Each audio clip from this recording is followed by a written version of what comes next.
In geography, plain is commonly known as flatlands. It's a flat expanse of land that generally does not change much in elevation and primarily treeless. Plains occur as lowlands along the valleys and at the base of mountains as plateaus or upperlands. The atmospheric pressure in the hills is less compared to the plains. The reason behind less pressure in the hills is that air pressure decreases with the increase of altitude. Hills, a naturally raised area of land, not as craggy or high as a mountain. It looks like a little bump on the earth since they are higher than everything around them. Hills are the good places to get a nice view. Hills are easy to climb, not as a mountain. The part of sunlight is reflected by the Earth's surface into the atmosphere.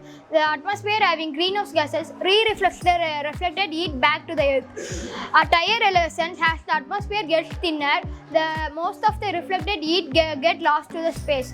Hence, the temperature in hills is relatively lower.